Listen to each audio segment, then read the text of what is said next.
Hello everyone, BA math ক্লাসে সকলকে স্বাগত। আজকে আমরা নবম শ্রেণী 2 নম্বর অধ্যায় সূচকের নিয়মাবলী চ্যাপ্টারটি সম্পর্কে আলোচনা করব এবং কষে দেখি 2-এর অঙ্কগুলো করব। তো কষে দেখি অঙ্কগুলো করার আগে আমাদের কিছু ইম্পর্ট্যান্ট নিয়মগুলো সম্পর্কে জানতে হবে, যেগুলি সাহায্যে আমরা খুব সহজেই কষে দেখি অঙ্কগুলো করতে পারবো। তাহলে প্রথমে দেখো, সূচক সম্পর্কে একটু ধারণা করা যায়, প্রাথমিক করা যাক। দেখো, আমরা আগে শিখেছিলাম 2 গুণিত 2 থাকলে আমরা কি লিখতে পারি? 2 স্কোয়ার। একই রকমভাবে 2 গুণিত 2 গুণিত 2 থাকলে আমরা লিখতে পারি 2 কিউব। অর্থাৎ দেখো, এখানে 2 পরপর 3 বার গুণ আছে, তাহলে 2-এর মাথায় 3 আকারে লেখা যাবে। যদি 2 পরপর 4 বার গুণ থাকে, তাহলে সেক্ষেত্রে আমরা লিখতে পারি 2 টু দি পাওয়ার 4। তাহলে আমরা এক্ষেত্রে বলতে পারি এই 2কে বলা হয় বেস বা নিধান, বাংলায় বলা হয় নিধান। আর যে মাথায় 4 আছে এটাকে বলা হয় ঘাত বা সূচক।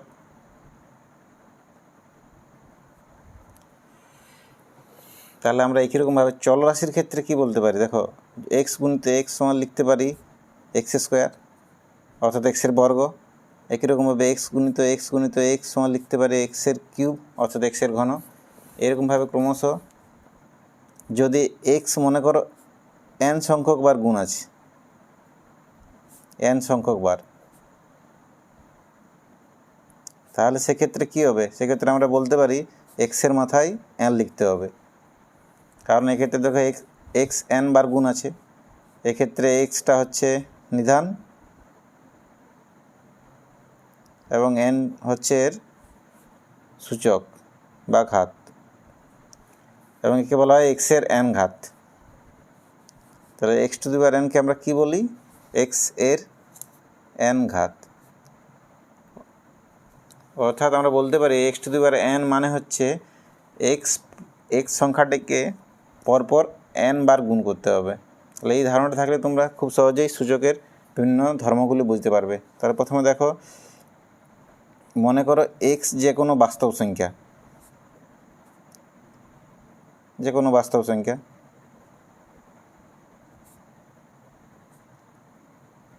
এবং m ও n কি হচ্ছে? দুটি ধনাত্মক পূর্ণ সংখ্যা, অর্থাৎ পজিটিভ ধনাত্মক পূর্ণ সংখ্যা। তাহলে আমরা এবারে কি করব? x to the power m ও x to the power n গুণ করে কি পাই দেখি। তাহলে এক্ষেত্রে আমরা ধরে নিয়েছি x যে কোনো একটা বাস্তব সংখ্যা, আর m আর n হলো দুটি ধনাত্মক পূর্ণ সংখ্যা। তাহলে x to the power m গুণিত x to the power n কী হবে? দেখো, x to the power m হবে x গুণিত করে x। কতবার গুণ আছে এগুলো আছে m সংখ্যক বার, m সংখ্যক। তার সঙ্গে গুণ করতে হবে x গুণিত ডট ডট x। এগুলো কতবার আছে? এগুলো আছে n সংখ্যক বার।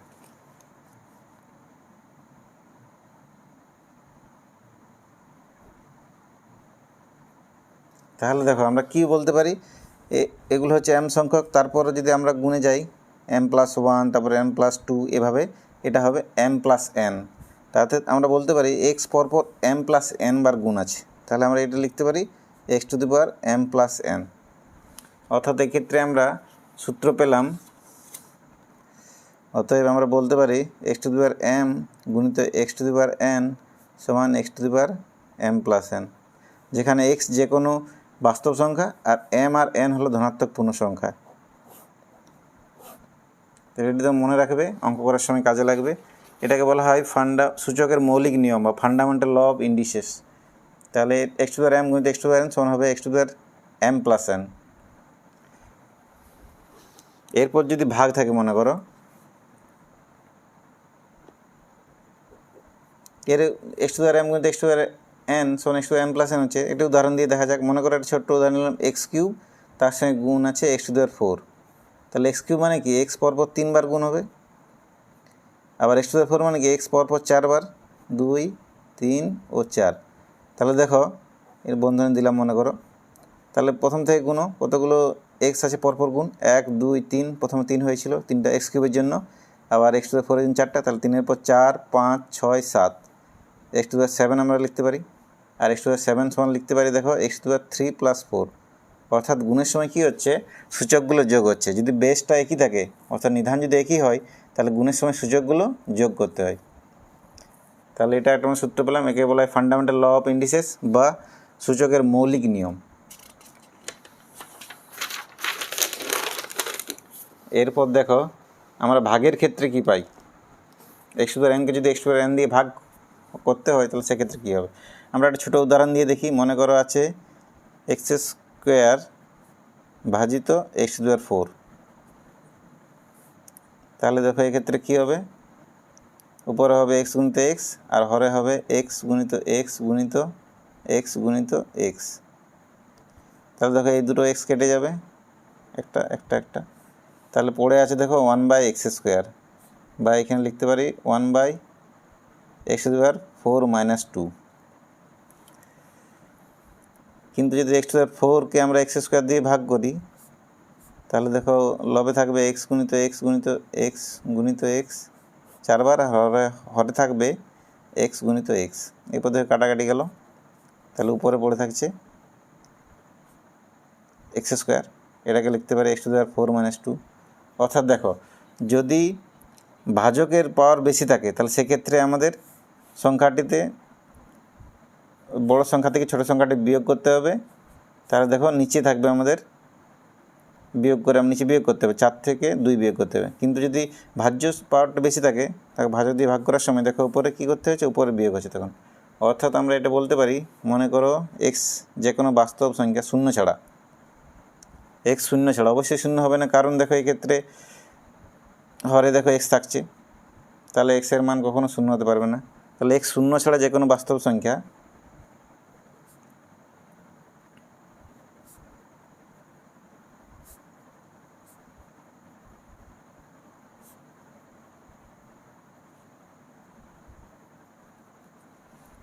এবং কি এম ও এন দুটি ধনাত্মক পূর্ণ সংখ্যা, এম ও এন দুটি ধনাত্মক পূর্ণ সংখ্যা।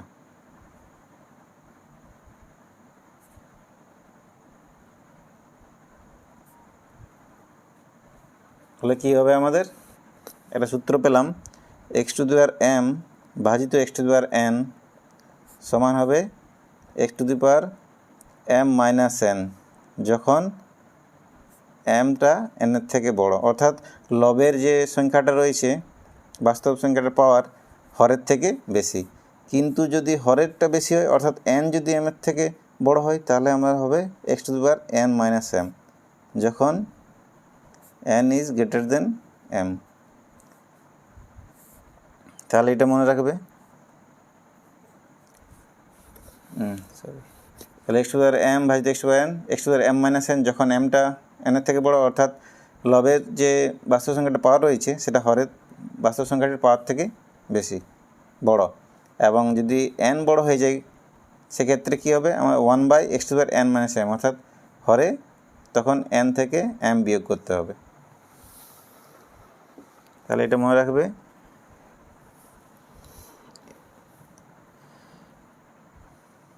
এরপর দেখো আমরা যদি এক্স যে কোনো বাস্তব সংখ্যা নিলাম, মনে করে এক্স যে কোনো বাস্তব সংখ্যা যদি হয়,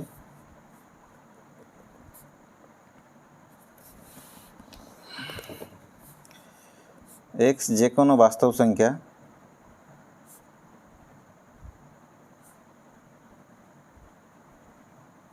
এবং এম এন দুটি ধনাত্মক পূর্ণ সংখ্যা, এম ও এন কী হচ্ছে, দুটি ধনাত্মক পূর্ণ সংখ্যা। তাহলে আমরা একটা নতুন সূত্র বা নিয়ম জানবো, যে x to the power M whole to the power N সমান কী হবে, x to the power M N. অর্থাৎ যদি পাওয়ার থাকে, এক্সের মাথায় দেখো সূচক এম রয়েছে, তারপর যদি বন্ধনের মধ্যে আবার পাওয়ার বা সূচক কিছু থাকে, তাহলে কী হবে, পাওয়ারের সঙ্গে এই পাওয়ারের গুণ হবে, তাহলে হবে x to the power M N. এটা একটা সহজ উদাহরণ দিয়ে দেখানো যাক।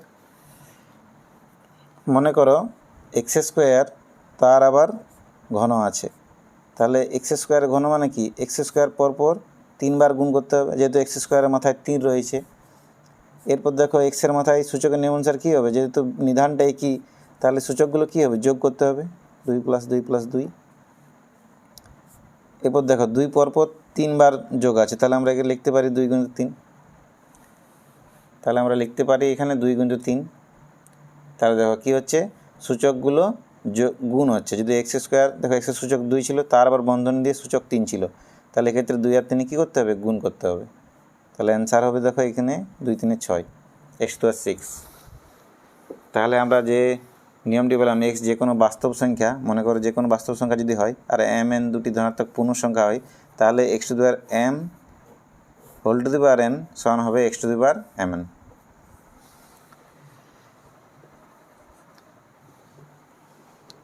একইরকমভাবে দেখো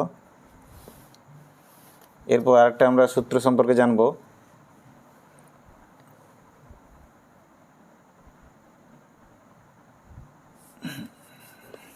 এটাই দেখো আবার এটা যদি x⁴m এটা যদি আমি x⁴m কতবার গুণ করতে হবে, n সংখ্যক বার। এই প্রমাণটা আমরা ডাইরেক্ট করছি, x⁴m এরকমভাবে কতবার থাকবে, n সংখ্যক।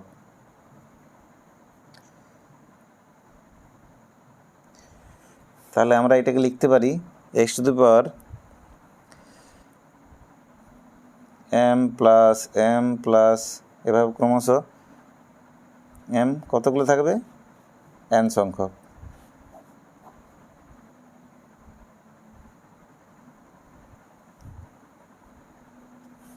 তাহলে দেখো এটাকে উপরে আমরা লিখতে পারি x⁴m × n, যেহেতু m পরপর n সংখ্যক বার গুণ আছে তাই x⁴mn। আমরা ডাইরেক্ট প্রুফটি করলাম, আগে একটা উদাহরণ সাহায্যে দেখিয়ে দিলাম, তারপর আমরা ডাইরেক্ট প্রুফটি করলাম x⁴m তাহলে হয়ে যাবে x⁴mn।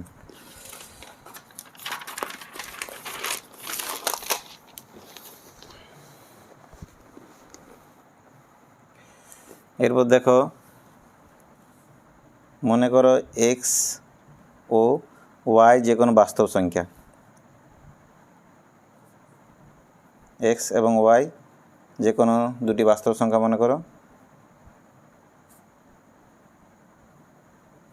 এবং m ও n হচ্ছে দুটি ধনাত্মক পূর্ণ সংখ্যা।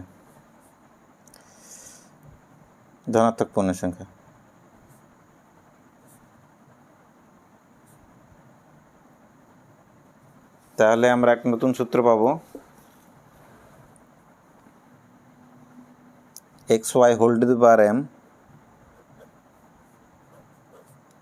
সমান হয়ে যাবে, যদি xy এর বন্ধনী দিয়ে মাথায় m থাকে সূচক, তাহলে আমি আলাদা আলাদাভাবে সূচকটি নিতে পারবো, x এর মাথায় m গুণিত y এর মাথায় m, অর্থাৎ x এর সূচক m হবে এবং y এর সূচকও m হবে। এটা হচ্ছে 1 নম্বর, এটা একটা সূত্র। আর 2 নম্বরে আমরা বলতে পারি x⁴m বা x/y⁴m যদি থাকে, x/y⁴m, তাহলে সেক্ষেত্রে আমরা আলাদাভাবে x এর সূচক m নিতে পারবো এবং হরে যে আছে y এর সূচকও আমি m নিতে পারবো। এক্ষেত্রে অবশ্যই y ≠ 0, y শূন্য ছাড়া যে কোনো বাস্তব সংখ্যা। এটা আমরা প্রমাণটা করে দেখাচ্ছি, দেখো xy⁴m, তাহলে আমরা কত হবে, xy গুণিত xy, এভাবে আমরা লিখতে পারবো। এভাবে ক্রমশ xy কতগুলো থাকবে, m সংখ্যক, যেহেতু মাথায় m রয়েছে সূচক, তাহলে এগুলো থাকবে m সংখ্যক।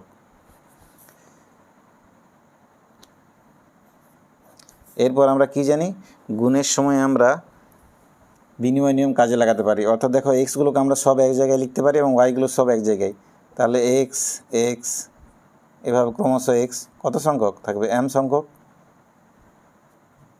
এবং ওয়াইগুলোও আছে দেখো m সংখ্যক আছে, এবং ওয়াইগুলো যদি আমরা পাশাপাশি লিখি, যেহেতু গুণের সময় বিনিময় নিয়ম কাজে লাগানো যায়, তাহলে আমরা পাশাপাশি লিখতে পারবো ওয়াই গুণিত ওয়াই, এভাবে ক্রমশ গুণ হয়ে ওয়াই, এগুলোও আছে m সংখ্যক। তাহলে কি হয়ে গেল, দেখো x এর মাথায় m গুণিত হবে y এর মাথায় m, তাহলে আমাদের প্রুফটি হয়ে গেল। আবার যদি x/y⁴m থাকে, তাহলে আমরা সূচকটা আলাদাভাবে নিতে পারবো। এক্সের সমান দেখো এক্স বাই বাই কতবার গুণ আছে পরপর, এম সংখ্যক বার, যেহেতু মাথায় সূচক রয়েছে এম।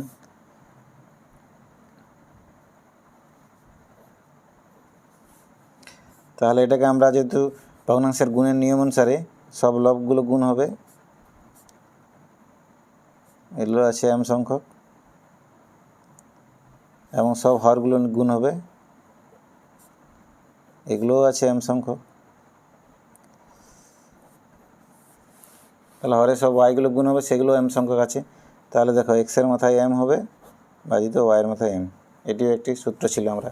তাহলে আমরা দেখলাম যে এক্স ওয়াই যে কোনো দুটি বাস্তব সংখ্যা আর এম এন যে কোনো দুটি ধনাত্মক পূর্ণ সংখ্যা হলে X Y whole to the M সমান হবে এক্স টু দ্য এম গুণিত ওয়াই টু দ্য এম, আবার X by Y whole to the M সমান হবে x to the M by Y to the M, যেখানে Y not equal to zero. কারণ দেখো হরে Y আছে, তাহলে ওয়াই শূন্য হতে পারে না।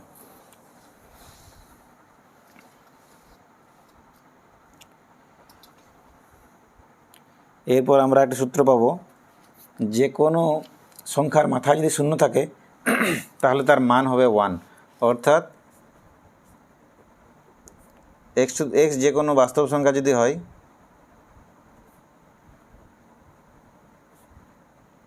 শূন্য ছাড়া, শূন্য বাদ দিয়ে, তাহলে আমরা এক্স টু দ্য জিরো সমান কত পাবো, 1 পাবো। এটা খুব সহজেই আমরা প্রমাণ করতে পারি। মনে করো 2 স্কোয়ারকে 2 স্কোয়ার দিয়ে ভাগ আছে, তাহলে সূচকের নিয়ম অনুসারে কী হবে, 2 টু দি পাওয়ার 2 - 2 সমান 2-এর মাথায় 0। আবার 2 স্কোয়ার ভাজিত 2 স্কোয়ারকে যদি আমরা লিখি 2 গুণিত 2 ভাজিত 2 গুণিত 2 আকারে, তাহলে দেখো সব কেটে যাচ্ছে, তাহলে অ্যান্সার হচ্ছে 1। তাহলে যেহেতু দেখো এই ভাগটা আর এই ভাগটা সেম, তাহলে 2 টু দ্য 0 সমান কী হয়ে যাবে, 1 হয়ে যাবে। অতএব এখান থেকে লেখা যায় 2 টু দ্য 0 সমান 1। একই রকমভাবে যে কোনো বাস্তব সংখ্যার জন্য আমরা দেখাতে পারি এক্স টু দ্য 0 সমান 1। এখানে এক্সের মান কিন্তু শূন্য হওয়া যাবে না, কারণ 0-র মাথায় 0 আমরা দিতে পারবো না, অসংজ্ঞাত হয়ে যাবে। তাহলে এক্স শূন্য ছাড়া যে কোনো বাস্তব সংখ্যা যদি হয়, তাহলে মাথায় সূচক যদি শূন্য থাকে তাহলে তার মান হবে 1। এরপর দেখো এক্স ইনভার্স বা এক্স টু দ্য -1 সমান আমরা লিখতে পারি 1/x। এক্ষেত্রেও এক্স নট ইকুয়াল টু 0, তাহলে এক্স টু দ্য ইনভার্স সমান লিখতে পারি 1/x। এই প্রমাণটিও খুব সহজে করা যায়। মনে করো 2 স্কোয়ারকে ভাগ আছে 2 কিউব দিয়ে, তাহলে সূচকের নিয়ম অনুসারে হবে কি হয়, যেহেতু বেসটা একই আছে তাহলে সূচকগুলো কী করতে হবে, বিয়োগ করতে হবে ভাগের সময়। তাহলে দেখো 2-এর মাথায় হবে -1। আবার আমরা 2 স্কোয়ার বাই 2 কিউবকে যদি ভেঙে নিই, তাহলে 2 গুণিত 2 হরে হবে 2 গুণ 2 গুণিত 2, দুটো 2 দেখো কেটে যাচ্ছে, তাহলে থাকছে পড়ে 1-এর 2। তাহলে আমরা বলতে পারি অতএব 2 ইনভার্স বা 2 টু দি পাওয়ার -1 সমান 1-এর 2। একইরকম আমরা যে কোনো বাস্তব সংখ্যা শূন্য বাদ দিয়ে দেখাতে পারি এক্স টু দি পাওয়ার -1 সমান হচ্ছে 1/x। তাহলে এটা মুখস্থ করবে সূত্রটি। এরপর আমরা যদি মনে করি একটা x to the power -n আছে, যেখানে n একটা ধনাত্মক পূর্ণ সংখ্যা, তাহলে আমরা এটাকে লিখতে পারি x to the power -1 whole to the power n।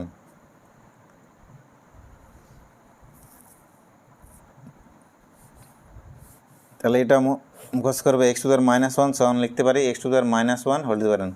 প্রমাণটি খুব সহজেই করা যায়। দেখো প্রমাণটি করছি, X to the power -1 whole to the power n।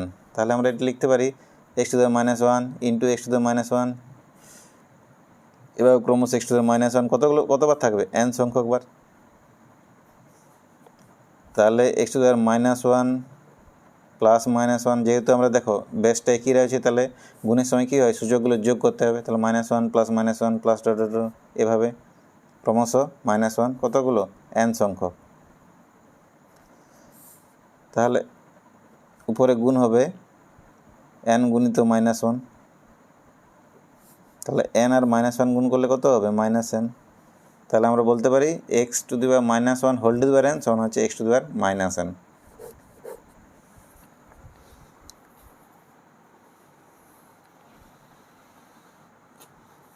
তাহলে আমরা এটা পেলাম x to the power -1 whole to the power n সমান x to the power -n।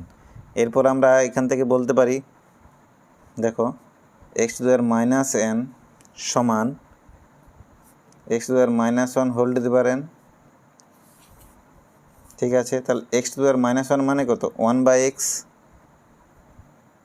Whole to the power n। তাহলে সূচকের নিয়ম অনুসারে দেখো 1 এর পাওয়ার n আবার x এর পাওয়ারও n হবে, লবের পাওয়ারও n, তাহলে 1 এর পাওয়ার n দিলে 1ই হবে, কারণ 1কে যতবারই গুণ করা হয় না কেন একের সঙ্গে 1 গুণ করলে আবার একই থাকছে, তাহলে 1 এর পাওয়ার n থাকলে 1ই হবে, হরে হবে x to the power n।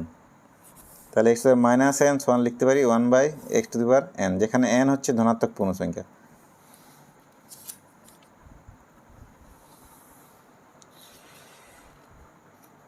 এরপর দেখো এ যদি বাস্তব সংখ্যা এবং এর মান 0, -1 ও 1 বাদ দিয়ে, তাহলে মনে করো এ হচ্ছে একটা যে কোনো বাস্তব সংখ্যা,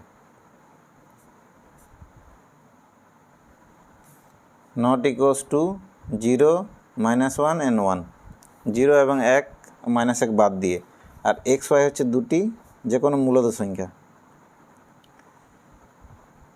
অর্থাৎ x ও y কে আমরা লব বাই হর আকারে প্রকাশ করতে পারবো, লব ভাজিত হর। তাহলে আমরা একটা পাবো a two the power x সমান যদি a two the power y হয়, তাহলে আমরা এখান থেকে বলতে পারি তখন x সমান y হয়ে যাবে, x ও y কী হবে সমান, অর্থাৎ যদি বেসটা একই থাকে তাহলে আমরা, এবং এর মানটা বেসটার মান যদি 0 অথবা 1 অথবা -1 না হয়, তাহলে উপরে সূচকগুলো সমান হবে, অর্থাৎ a two the power x সমান a two the power y হলে তখন x সমান কী হয়ে যাবে, y হয়ে যাবে। আবার আরেকটি লাস্ট সূত্র যেটা আমরা খুবই কাজে লাগবে, a আর b হচ্ছে দুটি ধনাত্মক বাস্তব সংখ্যা,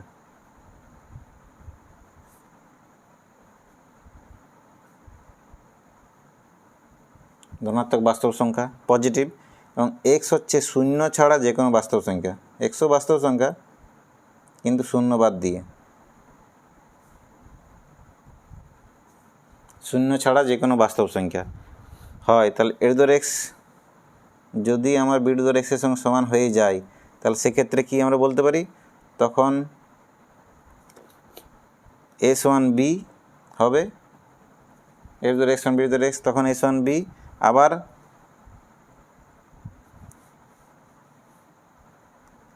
a two the power x সমান b two the power x হলে বলতে পারি আমার x সমান 0। তাহলে a b যে কোনো ধনাত্মক বাস্তব সংখ্যা এবং x যে কোনো বাস্তব সংখ্যা 0 বাদ দিয়ে যদি হয়, তাহলে a two the power x সমান b two the power x, তখন হবে a সমান b হবে, অথবা x সমান 0 হবে। তাহলে আমার মোটামুটি খুব ইম্পর্টেন্ট সূত্রগুলো যেগুলো কাজে লাগতো সূচকের অঙ্কগুলো করার ক্ষেত্রে, সেগুলো সবই বলা হয়ে গেল। তোমরা এই সূত্রগুলো ভালো করে দেখবে এবং এই সূত্রগুলোর সাহায্যে আমরা কষে দেখি অঙ্কগুলো করব। তো আজকে এই পর্যন্তই। যদি ভিডিও ভালো লেগে থাকে তাহলে অবশ্যই লাইক কমেন্ট করো এবং চ্যানেলটি সাবস্ক্রাইব করো পরবর্তী ভিডিওর নোটিফিকেশান পেতে। Thank you. পরবর্তী ভিডিওতে আমরা কষে দেখি 2 এর অঙ্কগুলো করব।